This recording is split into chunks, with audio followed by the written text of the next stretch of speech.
got my second buttonhole, Phipps? Yes, my lord.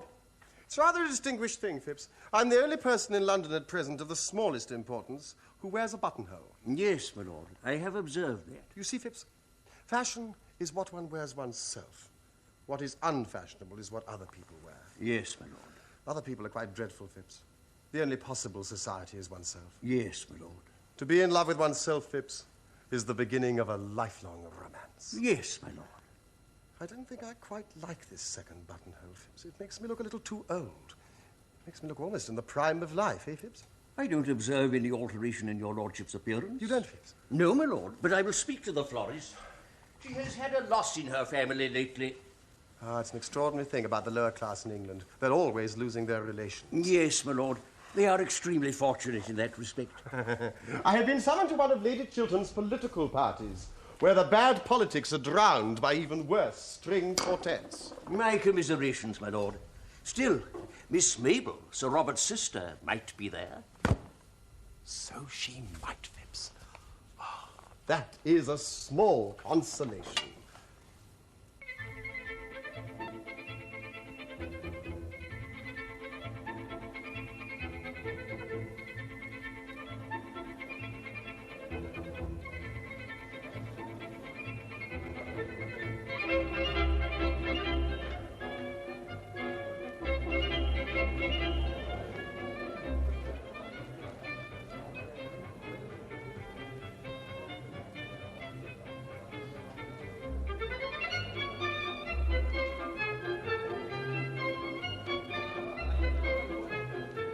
Lord Caversham. Dr. and Mrs. Andrew MacFarlane. Good evening, Lady Chiltern. Miss Chiltern, has my good-for-nothing young son been here? No, Lord Caversham, I don't think he's arrived yet. Oh, thank you. Why do you call him good for nothing? Because he leads such an idle life. How can you say such a thing? Why, Lord Goring rides in the Row at 10 o'clock in the morning, he goes to the opera 3 times a week, changes his clothes at least 5 times a day, and dines out every night of the season. You don't call that leading an idle life, do you? You're a very charming young lady. Oh, thank you very much. Lord Caversham, do come to us more often. Earl of Kettering and Lady Kettering. My dear, I never go anywhere now. You know, I'm sick of London society. I wouldn't mind being introduced to my own tailor. He votes on the right side. But I object strongly to being sent out to dinner with my wife's milliner. Never could stand her bonnet. Grace the Duke of Suffolk. I love London society. I think it's immensely improved. It's entirely composed now of beautiful idiots and brilliant lunatics. Just what society should be. And which is my son? A beautiful idiot or the other thing? Well, I have been obliged for the moment to put your son into a class quite by himself. But he's developing charmingly. Into what? Lady Basildon, Mrs. Martin. I hope to let you know very soon, Lord Caversham. Lady Markby, Mrs. Cheveley. Right Honourable James Stevens and Mrs. Stevens. Good evening, dear Gertrude. How very kind of you to allow me to bring my friend Mrs. Cheveley. 2 such charming women should know each other. But Mrs. Cheveley and I have met before. I did not know that she had married a second time. But everybody marries as often as they can nowadays. It's most fashionable. Dear Duchess, and how's the Duke? Brain still weak, I suppose. But have we really met before, Lady Chiltern? I don't remember where, but I've been out of England for so long. We were at school together, Mrs. Cheveley. Indeed. I'd forgotten all about my school days. I have a vague impression they were detestable. I'm not surprised. Do you know, I'm quite looking forward to meeting your clever husband. Since he's been at the Foreign Office, he's much talked of in Vienna. I hardly think that you and my husband will have much in common, Mrs. Cheveley. The Vicomte de Nancha. Chère Madame, quelle surprise! I have not seen you since Berlin. Not since Berlin. 5 years ago. And you are looking younger and more beautiful than ever. How do you manage it? By making it a rule only to talk to perfectly charming people like yourself. Oh, Madame, you flatter me. Mr. and Mrs. Hardy.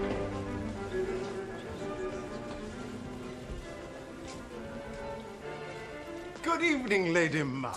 Sir Robert. I hope you've brought Sir John with you. No. I brought someone much more charming than my husband. Sir John's temper, since he's taken seriously to politics, is quite unbearable. Really. And now that the House of Commons is trying to be useful, it's doing a great deal of harm. Oh, I do hope not, Lady Markby. At any rate, we do our best to waste the public time, don't we? But who is this charming person that you've brought with you? Her name is Mrs. Cheveley, one of the Dorsetshire Cheveleys, I suppose. I really don't know. Families are so mixed nowadays. Everybody in the end turns out to be somebody else. Cheveley, I seem to know the name. Yes, she's just arrived from Vienna. Ah, yes. Yes, I think I know whom you mean. She goes everywhere there, and she has such pleasant scandals about all her friends. Do let me introduce you. My dear, Sir Robert Chiltern is dying to know you. Everyone is dying to know the brilliant Mrs. Cheveley. Our attachés at Vienna write to us about nothing else. Why, thank you, Sir Robert. An acquaintance that begins with a compliment is bound to turn into a real friendship. It starts in the right manner. And I find I know Lady Chiltern already. Really? Oh, yes, she's just reminded me. We were at school together. I remember it perfectly now. She always got the Good Conduct Prize. I have a distinct recollection of Lady Chiltern always getting the Good Conduct Prize. And what prizes did you get, Mrs. Cheveley? Oh, my prizes came a little later in life. I don't think any of them were for good conduct. I forget. I'm sure they were for something charming. I don't know that women are always rewarded for being charming. I think they're usually punished for it. I fear I can hardly agree with you there. But do sit down. And now, tell me, what makes you leave your brilliant Vienna for our gloomy London? Or perhaps the question is indiscreet. Well, questions are never indiscreet. The answers sometimes are. At any rate, may I know if it is politics or pleasure? Oh, politics are my only pleasure. You see, nowadays it's not fashionable to flirt until one is 40, or to be romantic until one is 45. So we poor women who are under 40, or say that we are, have nothing left to us but politics or philanthropy. And I prefer politics. I think they're more becoming. Yes, a political life is a noble career. Well, sometimes. And sometimes it's a clever game. And sometimes it's a great nuisance. Which do you find it? A combination of all three. Oh. But you've not yet told me what makes you honour London so suddenly. Our season is almost over. Oh, no, I don't care for your London season. It's too matrimonial. People are either hunting for husbands or hiding from them. And no, I wanted to meet you. Oh. And to ask you to do something for me. Oh, I do hope it is not a little thing, Mrs. Cheveley. I find little things so very difficult to do. No, I don't think it's quite a little thing. I'm so glad. Well, do tell me what it is. Oh, later on. And now, may I walk through your beautiful house? I hear that your pictures are charming. Poor Baron Arnheim. You remember the Baron? You used to tell me that you had some wonderful Corot. Excellency, the Chilean ambassador. Did you know Baron Arnheim well? Intimately, did you? At one time, yes. Wonderful man, wasn't he? He was very remarkable in many ways. I always thought it such a pity that he never wrote his memoirs. They would have been most interesting. Lord Goring. Good evening, my dear Arthur. Mrs. Cheveley, allow me to introduce to you Lord Goring, the idlest man in London. I have met Lord Goring before. I didn't think you would remember Mrs. Cheveley. My memory is under admirable control.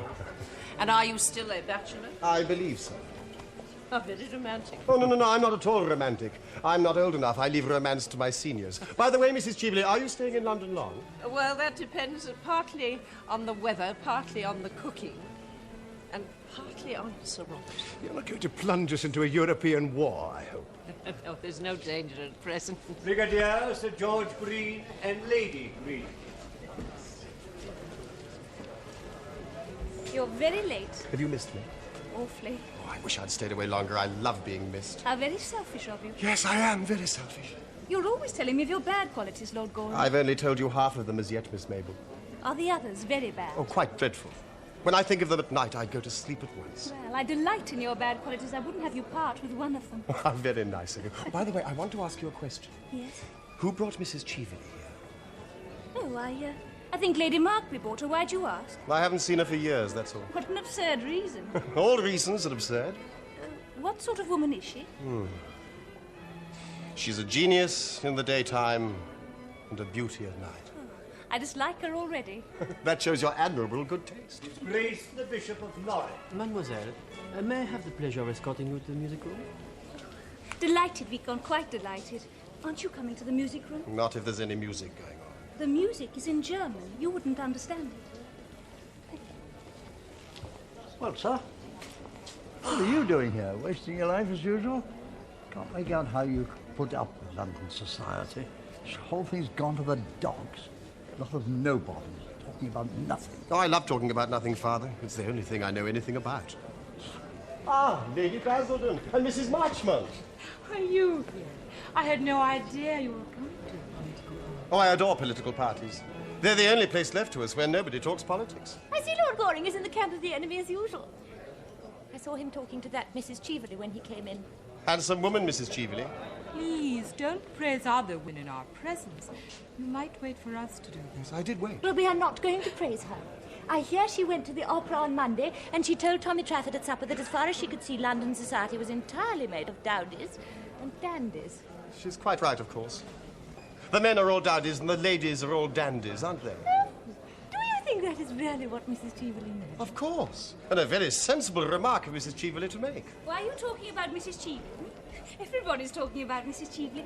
Lord Goring says... What was it you said, Lord Goring, about Mrs. Cheveley? Oh, yes, I remember. That she's a genius in the daytime and a beauty at night. Oh, what a horrid combination. So terribly unnatural. I like looking at geniuses and listening to beautiful people. How very morbid of you, Mrs. Marchmont. Is it morbid to have a desire for food? I have a great desire for food, Lord Goring. Will you give me some supper? With pleasure, Miss Mabel. Excusez-moi, excuse. How horrid you've been. You've never talked to me the whole evening. How could I? You ran off with a French child diplomat. Well, you might have followed us. Pursuit would have been only polite. Ah, yes. I don't think I like you at all this evening. I like you immensely. Well, I wish you'd show it in a more marked way. And are you going to any of our country houses before you leave England, Mrs. Cheveley? I can't stand your English country house parties. In England, people actually try to be brilliant at breakfast. Only dull people are brilliant at breakfast. No, my stay in England really depends on you, Sir Robert. Seriously? Quite seriously. I want to talk to you about the Argentine Canal Company, in fact. What a tedious, practical subject for you to talk about, Mrs. Cheveley. Oh, I like tedious, practical subjects. What I don't like are tedious, practical people. There's a wide difference. Besides, I know that you're interested in international canal schemes. You were Lord Radley's secretary, weren't you, when the government bought the Suez Canal shares? Oh, yes, but the Suez Canal was a very great and splendid undertaking. It gave us direct route to India. It had imperial value. This Argentine scheme is a commonplace stock exchange swindle. A speculation, Sir Robert. A brilliant, a daring speculation. Believe me, Mrs. Cheveley, it is a swindle. Let us call things by their proper names. It makes matters simpler. We have all the information about it at the Foreign Office. In fact, I sent out a special commission to inquire into the matter privately, and they report that the works have hardly begun, and as for the money already invested, nobody seems to know what has become of it. I hope you've not invested in it. I'm sure you're far too clever to have done that. I have invested very largely in it. Who could have advised you to do such a foolish thing? Your old friend and mine. Who? Baron Arnheim. Ah, yes. I seem to remember hearing at the time of his death that he'd be mixed up in the whole affair. It was his last romance. His last but one, to do him justice. But you've not yet seen my Corros. They're upstairs in the music room. Corros seem to go with music, don't they? May I show them to you? No, I'm not in the mood tonight. I want to talk business. Oh, I fear I have no advice to give you, Mrs. Cheveley, except to interest yourself in something less dangerous. The success of the canal depends, of course, on the attitude of England, and I am going to lay the report of the commissioners before the House tomorrow night. That you must not do. In your own interest, Sir Robert, to say nothing of mine. You must not do that. My own interest? My dear Mrs. Cheveley, what do you mean? Well, I will be quite frank with you. I want you to withdraw the report that you were going to lay before the House, on the grounds that, in your opinion, the commissioners were prejudiced or misinformed or something. And then I want you to say a few words to the effect that the government is going to reconsider the question, and that, in your opinion, the canal, if completed, would be of great international value. You know the sort of thing ministers say in cases of this kind. A few ordinary platitudes will do. Mrs. Cheveley, you cannot be serious in making me such a proposition. I'm quite serious. Pray, allow me to believe that you are not. But I am.